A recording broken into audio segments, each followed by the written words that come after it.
Hello, everyone. Hi, and welcome to, what's this called again? Agony Aunts. So it's normally the Agony Uncles, the cybersecurity Agony Uncles with Stephen Ridgway and Rich Benfield. But we thought we would just classic Eliza and Rosie style take over and answer this question this month. Why not? So that's what we're doing. But before we get started, Rosie wants to tell you why we accidentally went live and then killed it a few minutes ago. Yeah, so it's very stressful behind the scenes. You get some stress music of, and I pressed the wrong button. So if there's a 3-second video of me going, oh shit, cancel, that's why. Yeah, I pressed the wrong button, the big bright orange one that says go live.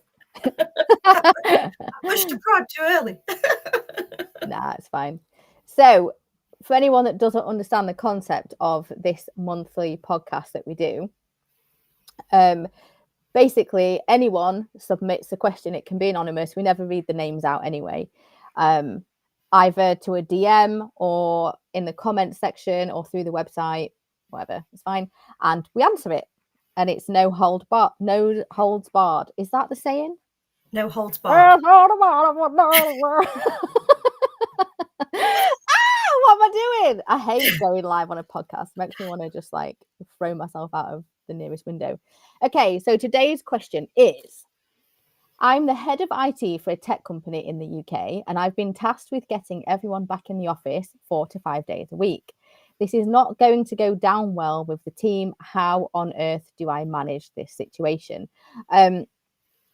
By the way, they did write somewhere about, I don't know where that's gone in the question, but they did write somewhere about their discretionary bonus, it being implied that is hindering on it as well.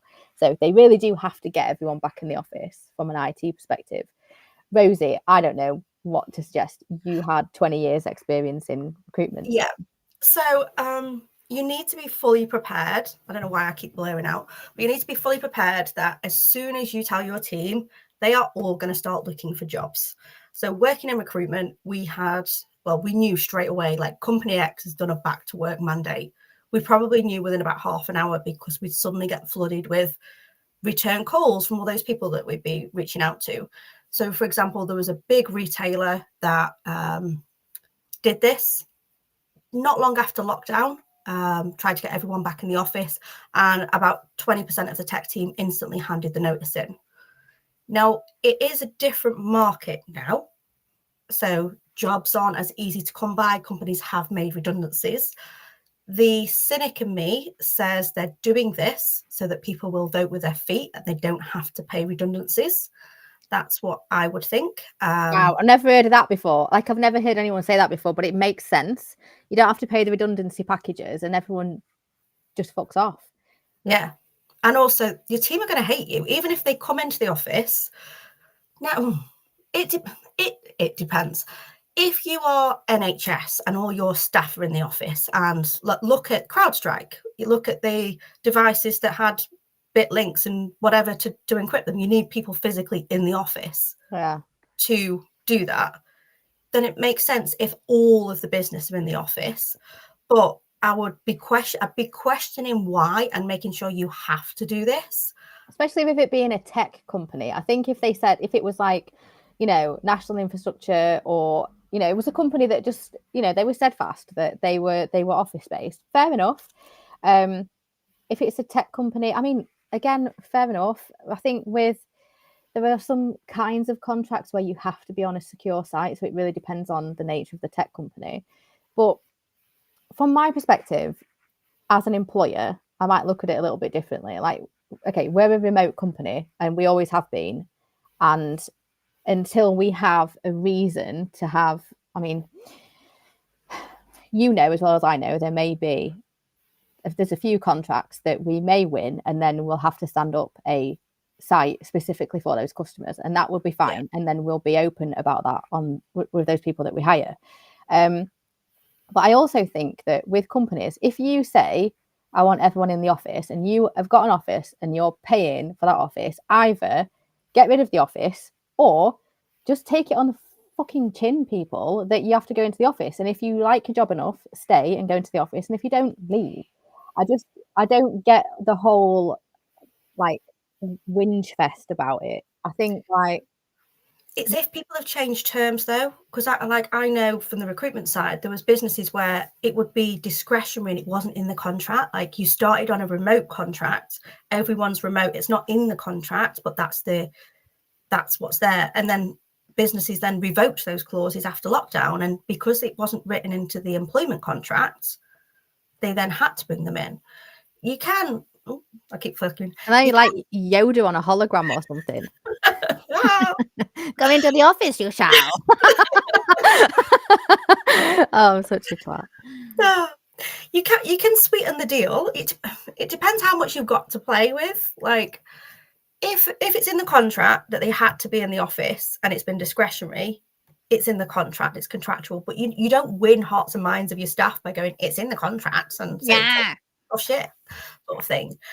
And it depends on the market. The market will change. Like at the minute, it's a bit of a difficult recruitment market out there. Some people are finding it hard to find work. There's been redundancies, but that will change. There's always these peaks and troughs of recruitment.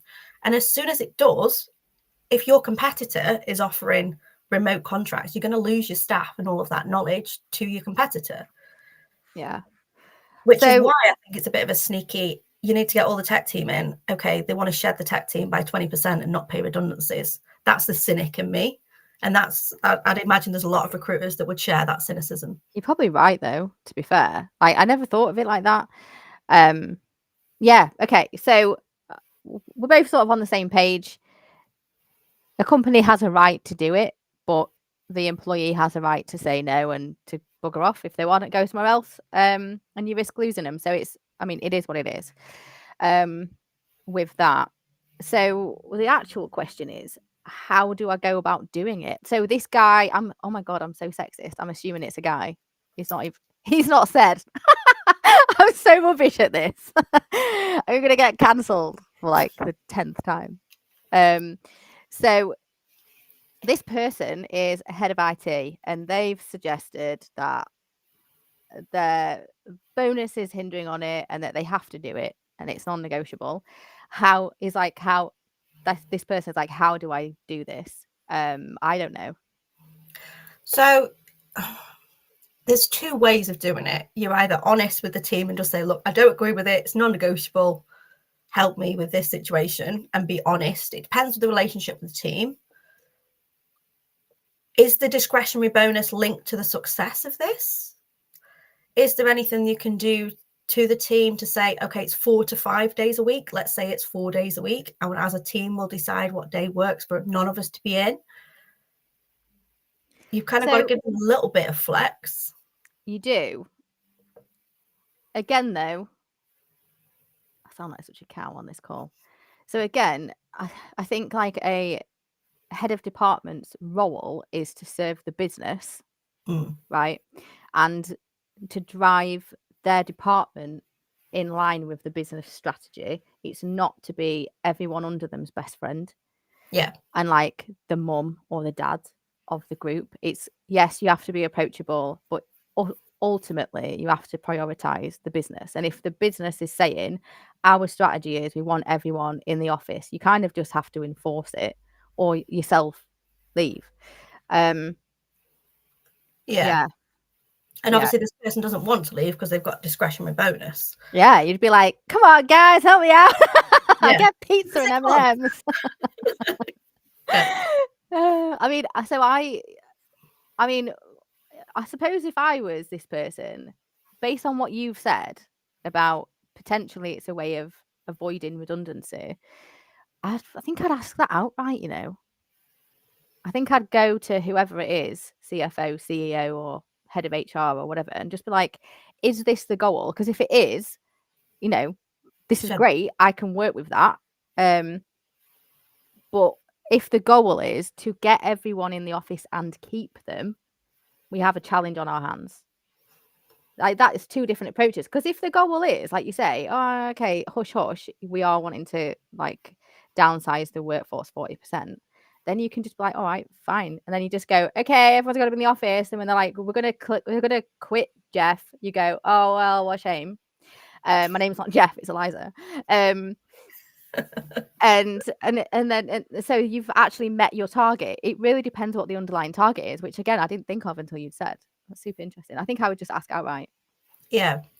And also, when decisions like this are made, you need to get some clear people on side that can then, like, there's always people in an office that are like the linchpin of what the office says. I always, particularly an office environment, there's always like some key people who, what they say, the herds will follow. I desperately want to say to you, help me only. Obi-Wan, you're the only one that can help me. I forgot the quote, but you're like flickering in and out like Obi-Wan could fucking Obi on the hologram machine. What does she say? What does Princess Leia say? Oh, God knows. Help me, Obi-Wan, you're my only hope, or something My like only that. hope, yeah. But I just messed it up and went, potatoes. At least you're not flickering. I'm so bizarre. I can't stand doing these things. I'm just rubbish at them. Yeah, carry on. Sorry. Yeah, you have to get that like linchpin purpose person. Yeah, actually, if you can get that person with a retention bonus, that's one way you can do it if you've got some money to play with. If you stay for 6 months, you've got a retention bonus of X. If you stay for 12 months, you get a retention bonus of Y to encourage them coming in. And it's down to the contracts as well. Like if the contracts say it's remote, then you've got to change everyone's contracts and give them notice of changes and go through a much more legal process. If it's not in the contracts, or if you've got half and half, then you need to treat them all differently. Differently? We're both losing our heads. So what's going on? Yeah. Yeah, I mean, it's an interesting one, and really, I think people now have kind of got to the point where they're like commuting. So say you're working 8 hours, right? But your commute is an hour each way. So that's 10 hours. I think I got the maths right. Oh gosh. So that's 10 hours plus the travel and the parking or the train tickets or whatever that you don't get reimbursed and you don't get that time back. And, you know, everyone's kind of like, no. And I can't blame them for that. I'm the same. Prices for everything's going up. Trains are only getting crapper and crapper and crapper, aren't they? Now you've also got, you know, there's riots going on in different towns and cities that people are feeling scared. Like, hope I don't get killed. No, it's not even funny. So yeah, it's probably need a bit more information as to the whys and the wheres. Is everyone in the office? Were they in the office before? Is this brand new? But typically, you're going to lose people. You need to be prepared for that. You might keep a proportion, but those proportion might be the ones that can't get jobs elsewhere. And is that what you want your tech team to be? Yeah, I was just going to say that. And also, for far too long, and I think still so if COVID hadn't have happened, and there's a silver lining there, for far too long, the entire work environment has been completely orchestrated around extroverts. And I remember being in various companies with like neon lights everywhere, multiple screens, bright lights, you know, music playing in the background. It's all open plan. Anyone can just come over and talk to you. I have to put my earphones in, but I can't listen to music while I'm working because it distracts me. But I have to do something to get rid of the fact I don't want to hear fucking Janice's conversation again. You know, there's people pouring coffee over there with a coffee machine, someone going in and out of the toilet, you can hear the hand dryer, and you're just like, this is overly stimulating, not in a good way. Sorry.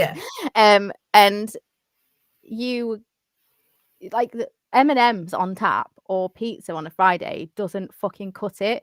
And when you are in, especially when you're in a role where you have to really use your head and you have to like, you know, correlate an event on a forensic investigation or, you know, piecing something, whatever, right?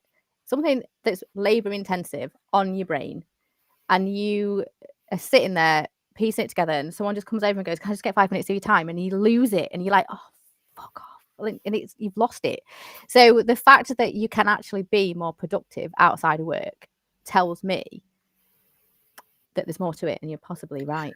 The other thing is, like, most tech teams have got 3 screens and super powered whatever, 7 mouses and I need 7 mouses. You're not an octopus. yeah, like 3 stomachs for a brain. So what's your environment going to look like? What's your budget? Because if they're doing a day at home, are they carrying it in on like a little pack horse every time they want to go into the office?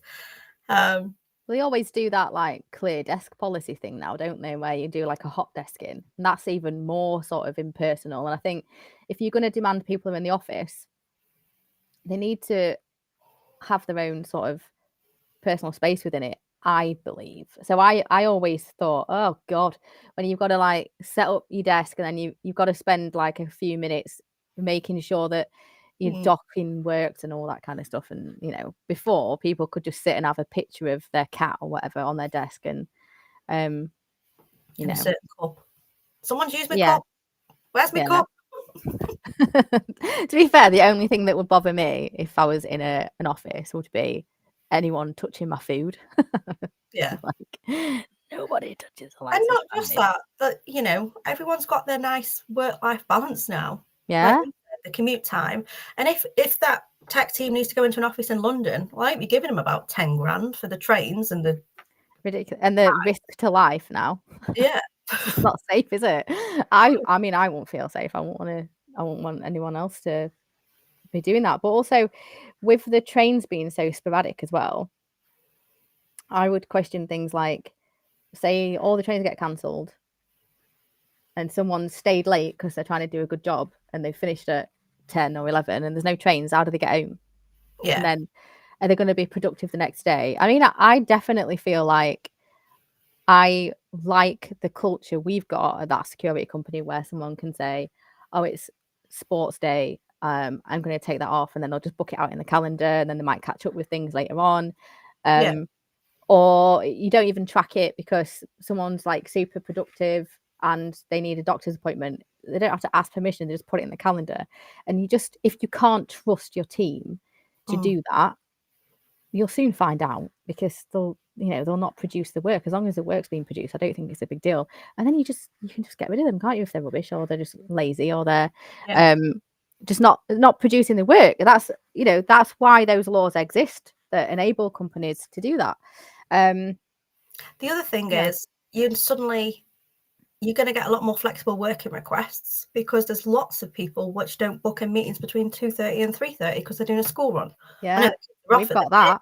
Yeah, they take a lunch hour then.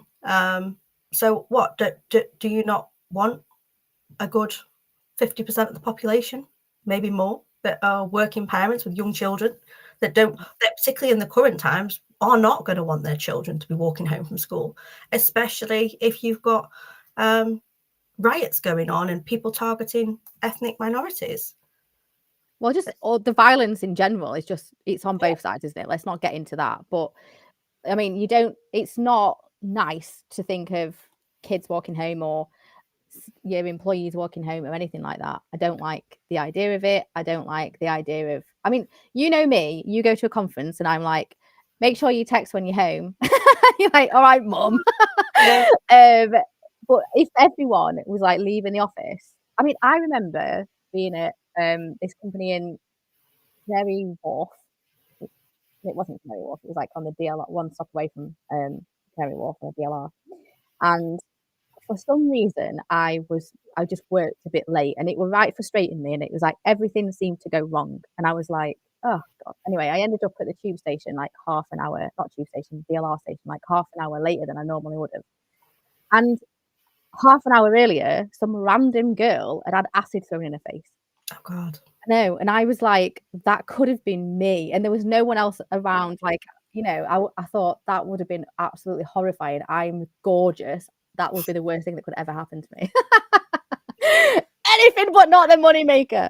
Anyway, so so things like that. If we had an office, I would just freak out every time it came to 5 o'clock. I'd be like, text me when you're home. So everybody's a proper mama bear about everything. But yeah, cool. All right. I don't think we've answered this guy's question. I think he's stuck between a rock and a hard place. I think that is what this phrase was made for. Yes. And it's not going to be a win-win at all. I'd push back as much as you can. If you can't push back, start looking for something new, because you're going to lose half your team. Well, I disagree. I don't think push back, because I think if the business wants it and your role is to support the business, then do that. But the bigger picture is this supporting the business in the way that you are being led to believe? And I would take your comment on the underlying purpose of this and take that higher up and be like, is this to avoid redundancy, or is this genuinely because you think it's going to be more productive? If they think it's going to be more productive, then push back. If they want redundancy, then go and do it. But that's just me, a bit of an arse. So wonderful. I hope that whoever it is that submitted that question is satisfied with that answer and the chaos that we brought to the table. I'm sure that Stephen and Rich are going to ban us from. I'm not flickering now. I'm just rocking. Yeah, you just look mental. You're like, I'm not flickering now. I'm not flickering now. It's like everyone's like, okay. I love you. I think you're so funny. Okay, like if I end the stream, it just cuts us off mid-conversation. We'll be like, okay, bye. Like that. Okay. So we need to be like, okay, bye guys. Thank you for listening to this utter nonsense. Please tune in next month for the Cyber Agony Uncles question for whatever. Can you just do the outro? Because I don't know what I'm doing. Yeah, hope you've enjoyed our bombing of the Agony Uncles. And next month, the boys will be back in charge and we'll probably never be allowed here again. Yeah.